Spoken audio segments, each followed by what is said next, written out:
안녕하세요. 오늘은 요한복음 14장 26절에 있는 말씀과 고린도전서 2장 12절 또 9절 이 세 곳 말씀을 중심으로 해서 말씀을 증거하겠습니다. 제가 여기에서 그 말씀을 언급했는지 모르겠는데 오래전입니다. 한 20여 년 전에 서울에서 우리 교단에서 또 유명한 교회입니다. 오래된 교회 담임 목사님이 질병으로 아주 고약한 질병으로 수술을 받게 되었어요. 그리고 수술을 받고 차도가 있고 제법 건강해져서 다시 설교도 하시다가 그만 하나님께서 불러가셨어요. 병원에서 수술하고 회복된 이후에 기독교 전을 그 잡지에 좀 잘 나오는 그 잡지에 그 목사님이 기고를 했어요. 자기가 병상에서 누워 있으면서 깊이 깨닫게 된 것은 자기가 목회를 하면서 성령님을 의지하지 않고 자기가 배운 지식과 또 자기가 가지고 있는 지혜를 가지고 설교를 하고 성령님을 아주 무시했다는 것을 깨달아지고 회개되어졌다. 그러면서 앞으로 자신은 성령님을 의지하면서 회복해 주시는 대로 목회를 하겠다 하셨는데 그렇게 천국에 가셨어요. 우리가 예수 믿는 사람들 다 성령 목회자도 그렇고 일반 성도들도 성령 말을 많이 하죠. 성령 하나님. 그런데 이 성령 하나님에 대해서 예수님께서는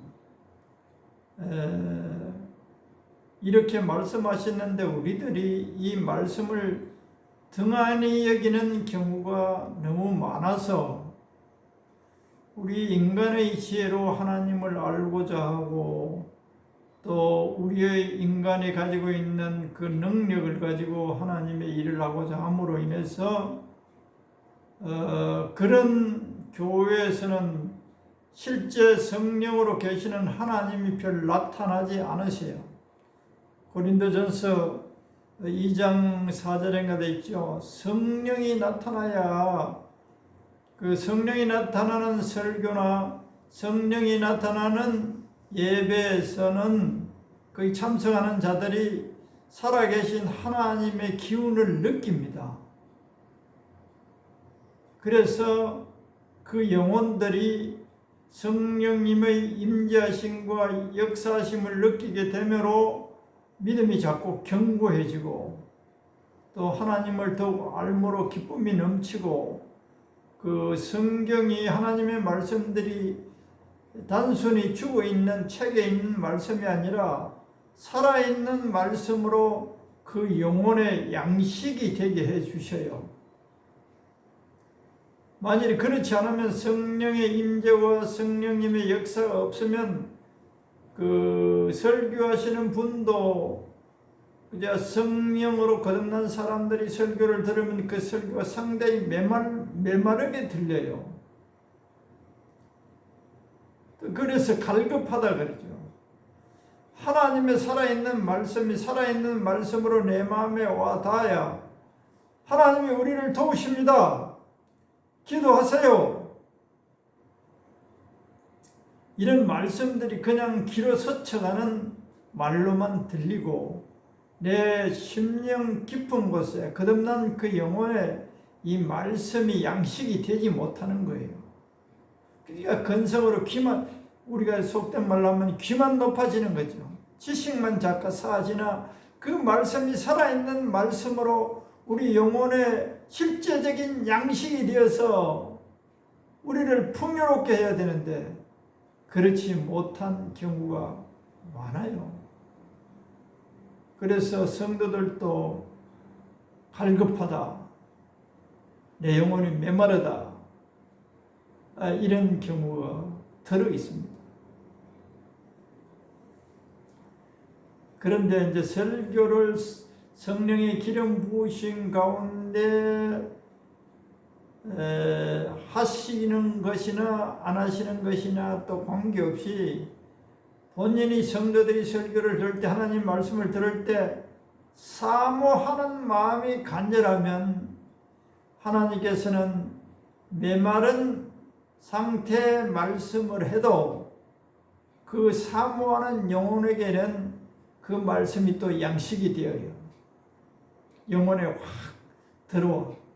그건 본인이 사모하니까 성령님이 그 말씀이 메마른 말씀이 기름쳐지지 않는 말씀이 영혼의 양식이 되게 듣는 가운데서 성령이 은혜를 베푸셔서 살아있는 말씀으로 들리게 하여서 복되어지게 하는 거예요. 뭐 사랑하고 축복한다, 도우신다 이런 말만 아니라 회개를 촉구하는 말씀을 하여도 그 말씀이 대체로 100%는 아니라도 회개하고픈 마음이 막 일어나는 거예요. 반감이 안 생기고, 그래 내가 회개해야 되겠어, 내가 이래서, 이런 마음이 드는 거예요. 살아있는 말씀. 그 살아있는 말씀은 살아있는 그 하나님의 음성으로, 영어로 말씀이 들려지기 때문에 그런 은혜가 되어지죠. 그래서 우리 목회자나 성도들이 성령님 가르쳐 주세요. 하나님의 말씀이 아주 몸이 건조하게 읽어도 많이 읽어도 듣던 그 별로 매력이 가지 않는, 다 알고 있는 말씀. 그럴 때 우리의 심령들이 메말라지죠. 그런데 이 요한복음 오늘 14장 26절에 내 이름으로 아버지께서 내 이름으로 보내실 성령 그가 너희에게 모든 것을 가르치시고, 성령님은 하늘나라에 관해서 또 하나님의 말씀을, 하나님의 뜻을 가르쳐 주신다는 거예요. 교사지요, 교사. 예를 들면 기록된 말씀이 살아있는 말씀으로 들려지게 또 깨달아지게, 그렇게 성령의 가르침을 받을 때 말씀에 대한 확고부동한 믿음이 생깁니다. 똑같은 말씀 오래 신앙생활하면 우리 목사님 똑같은 말씀이네, 반복하는 것 같고, 뭐 여기 가도 별로 은혜를 못 받고 저기도 못 받고, 그럴 때 성령님 가르쳐 주옵소서. 하나님의 깊은 뜻을 내가 피상적으로 알고 있는 이 하나님의 말씀이 살아있는 말씀으로 가르쳐 주옵소서. 그 의미를 깨닫게 하옵소서. 이렇게 우리 성령님을 의지해야 됩니다. 성령님, 하나님의 말씀이 기록된 이 하나님의 말씀들이 살아있는 말씀으로 들려지게 하시고 깨달아지게 하옵소서. 이렇게 우리가 성령님을 의지할 때 성령님이 가르쳐 주시겠다는 거예요. 저도 여러분 성령님의 성경 다 알고 있어요. 근데 이게 실제적으로 내 것이 되어지게 하는 것은 성령의 가르침에 의해서 되는 것 같아요. 피상적으로 많이 알고 있죠. 암소까지 덜덜 합니다. 그런데 성령님이 개입하셔서 이 살아있는 말씀으로 덜 가르침을 받을 때 믿음이 확고해져요. 확고해지고 확신에 차요. 제가 신학 대학원을 가기 전에 하나님 앞에 내 개인적으로는 내가 이런 죄도 많이 지었고 예수 믿고서도 신학대학원에 가서 신학을 이제 4년간 대학에서 했지만 대학원 3년 가서 해서 목사가 될 자신이 없었어요. 이런 죄를 많이 지었는데 내가 어떻게 목사가 되어서 하나님의 말씀을 전거한단 말이냐라는 생각이 내 마음 깊은 곳에 자리 잡고 있었어요. 그런데 작은 방에서 다락이 하나 있는데 거기에 방언으로 그때 이제 1년간 휴학할 때인데 다른 공부를 하면서 틈만 나면 그 다락에 올라가서 방언으로 기도를 하는 거예요. 그러다가 하루는 그 방언을 하다 나도 모르게 잠이 들었어요. 그런데 잠이 깰 그 찰나에 성령님께서 뭐라고 하시느냐, 내가 너 죄를 다 용서했다는 거예요. 그게 내 마음 깊은 곳에 그 내가 죄로 인해서 신음하고 있는 내 마음속에 햇빛을 비추고 완전히 해방을 받은 경험이 있어요. 그리고 사람들에게 그 이후에 용서하셨으니 믿으라. 그리고 이제 학생들을 그 당시 교육전도사로서 학생들을 상대해서 점검을 해봤어요. 어떻게 하면 하나님의 자녀가 되고 천국 갈 수 있느냐? 뭐 장로님 딸이기도 하고 또 직분 있는 자녀들 대부분이 용서해 달라고 했기 때문에 말은 용서하셨는지 안 하셨는지 잘 모르겠다. 그런 사람들이 많아요. 지금도 이 방송을 듣는 분들 가운데 그럴 거예요. 내가 죄를 지었는데 내 죄를 근본적으로 하나님의 자녀가 되어서도 우리가 실수하고 범죄할 수 있잖아요. 그런 죄들 용서해달라고 했는데 용서했는지 안 했는지 잘 모르겠다. 이러는 거예요. 또 어떤 학생은 회개하면 천국 갈 수 있다. 믿어야 돼. 용서하셨음을 믿어야 돼. 내가 고백했으면 내 죄를 하나님은 용서하시고 사랑하신다는 것을 믿어야 돼. 그런데 내가 회개는 했는데 용서하신 것을 믿어야 그 마음에 그 하나님의 사랑을, 용서의 사랑을 알 수가 있어요. 이건 그런 회개만 하면 자꾸 잘못했습니다, 잘못했습니다, 이거 반복은 했는데 용서했는지 안 했는지 모른단 말이에요. 그러니까 하나님과 나의 관계가 분명하지 못해요. 마귀가 거기 진을 쳐놓는 거죠. 그래서 용서하셨음을 믿어라. 너가 죄인이고 너 모든 죄악을 예수님이 담당하셨음을 너가 믿어야라. 이거 믿지 않으면 천국 갈 수도 없다. 그랬더니 갈등을 겪는 아이들이 많았어요. 자기는 또 심지어 어떤 아이들은 자기는 죄인이 아니다는 거예요. 자기는 어릴 때부터 예수 믿고 착하게 살았고 믿는 가정에서 자랐기 때문에 죄인이 아니라는 거예요. 그러니까 그 아이 얼굴은 그 청년이었어요. 청년은 얼굴빛이 점점 어두워졌어요. 굉장히 갈등을 겪고 있었어요. 그런데 그 이후에 내가 그 교회에서 나왔는데 어떻게 됐는지 잘 모르겠어요. 우리는 죄인이고 내 죄악을 예수님이 담당해 주셨음을 믿어야 한다. 이런 중요한 하나님의 말씀들이 우리 성령님에 의하여 확실하게 믿어지는 사람, 성령님의 가르침에 의해서 믿어져야 진짜 가르침을 받은 거예요. 그리고 오늘 이 26절 후에는 내가 너희에게 말한 모든 것을 생각나게 하리라. 성경을 우리가 막 암송하는 사람들도 있고 메뚜기를 해서 어디에 이런 말씀이 있다 그 오래도록 20년 30년 가면 다 알죠. 어디에 무슨 장에 뭐가 있다.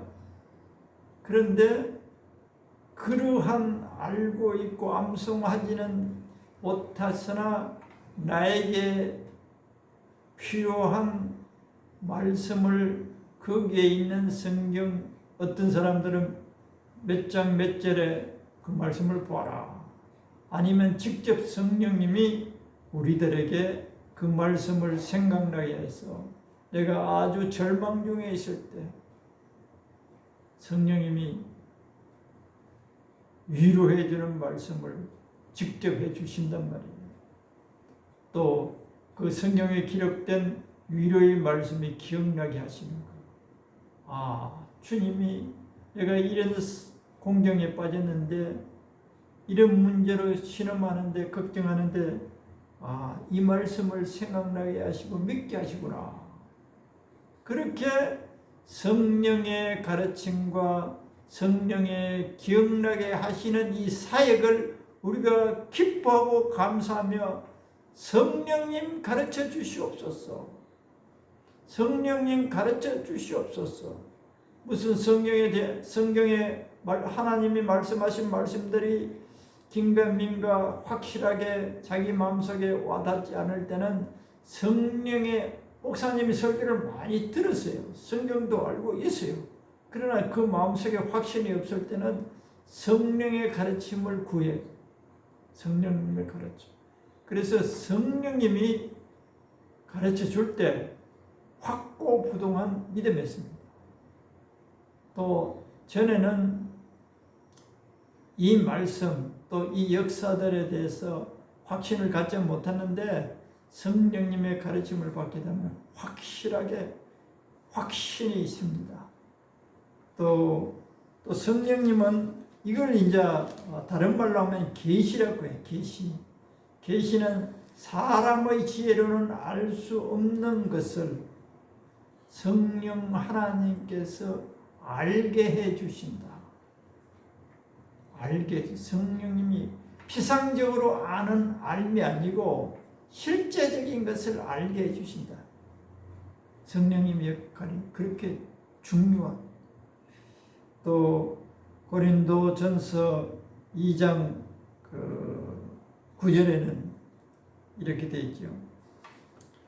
하나님이 자기를 사랑하는 자들을 위하여 예비하신 모든 것은 눈으로 보지 못하고 귀로 듣지 못하고 사람의 마음으로 생각하지도 못하였다 한 것 같으니라.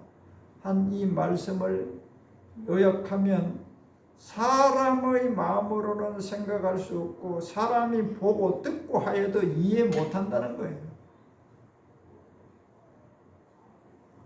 그러나 오직 하나님이 성령으로 이것을 우리에게 보이셨으니 성령님께서 우리 인간의 지혜로 도저히 이해가 안 되고 깨달아지지 않고 알 수 없는 것들을 성령님이 이것을 실제를 가르쳐 주신다는 거예요. 우리가 세상의 영을 받지 아니하고 오직 하나님으로부터 온 영을 받았으니 이는 우리로 하여금 하나님께서 우리에게 은혜로 주신 것들을 알게 하려 하심이라. 은혜로 주신 것들을 줬는데도 이것의 귀중성을 모른단 말이야. 그러면 그것을 알게 해주신, 은혜로 주신 것들을 알게 해주신, 우리가 하나님의 은혜로 주어진 축복들이 얼마나 큰지 무엇인지를 이 성령님이 가르쳐 주신다는 거예요.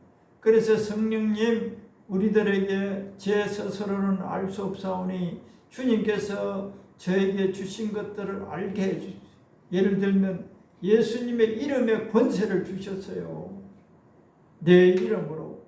이런 것들이 성령에 의해서 이 말씀들이 믿어질 때, 이 놀라운 약속을 우리에게 하셨네. 연애로 주셨네. 예수님의 이름을 주셨네. 성령님이 우리에게 이런 주신 은혜들을 알게, 실제적으로 그냥 비상적으로 아닌 게 아니고 이것을 알게 될 때 우리가 하나님의 일들을 할 수 있는 군사가 되고 용사들이 될 수 있는, 또 신앙을 잘 지켜나갈 수 있고 주님을 잘 따라갈 수가 있게 되는 거예요. 은혜로 주신 것들을 알게, 성령님, 주님께서 나에게 주신 것들을 진정으로 알게 해 주시옵소서. 알게 해 주시옵소서. 이것이 무지하오니 주님께서, 하나님 아버지께서 주신 것들을 알게 해 주시옵소서 라고 기도를 성령님께 많이 도움을 구해야 됩니다. 에베소서 1장 17절 18절 있죠. 지혜와 계시의 영으로 하나님을 알게 하시기를. 계시에서 하나님의 말씀과 하나님을 진정으로 알게 되어집니다. 그런데 또 어떤 사람들은 계시라고 하면 아주 아르르기가 일어나요. 계시를 받았다고 하면서 실수하는 사람들이 많아요. 마귀가 알려준 것을 성령님이 알려준 것으로 착각하고 실수를 한단 말이에요. 성령을 받고 성령세를 받고 처음에 막 은혜가 넘칠 때, 그때는 어린아이와 같아서 성령님이 하시는 말씀인지 계시해 주시는 건지 마귀가 계시를 해주는 건지 분간을 못해서 마귀가 계시해 주는 것도 하나님 해 주신 것으로 해서 막 많은 실수를 해요. 저도 초기에 그랬어요. 그런데 이제 성경을, 하나님 말씀을 많이 알게 되면 분별하는 그 지혜가 생겨요. 초기에 성령 충만을 받고 은사를 받고 한 사람들이 이런 실수들을 함을 보고 주위에서 너무 비판적으로 합니다. 그래서 아예 그 성령 충만을 받고 성령의 세례를 받고 은사 받는 것을 차단해 버리는 교회도 있어요. 너무 슬프죠. 안타깝죠. 처음에는 실수를 많이 해요. 그래서 노숙한 목사님들은 그걸 잘 가이드를 해줘요. 비판하기보다 그 실수한 것들을 잘 보듬어서 가르치고, 또 가르쳐주면 또 일 거부해요. 그러니까 참 복잡하죠. 그래서 진짜 세월이 많이 지나고 성경을 성령이 주시는 지혜로 쭉 하면 내가 그때 실수였구나. 내가 마귀의 말을 성령님이 하시는 계시로 잘못 알았구나. 이렇게 점점 깨달아갑니다. 그래서 성숙해지죠. 그래서 성령의, 일단은 우리는 예수님의 보혈의 공로를 믿고 우리에게 성령을 통하여 하나님의 말씀과 하나님의 세계를 가르쳐 주시는 성령님이시다. 또 설교를 할 때나 무엇을 하든지 간에 기도를 하거나 성령님을 의지해야 성령님의 도움을 받게 된다. 성령님의 도움을 받을 때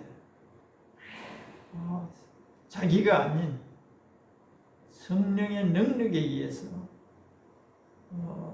하나님의 일들이 또 성령의 나타남을 통해서 하나님의 일들이 이루어짐으로 열매를 맺게 되고 하나님께서 영광을 받으시는 일이 이 땅에 이루어지기 때문입니다.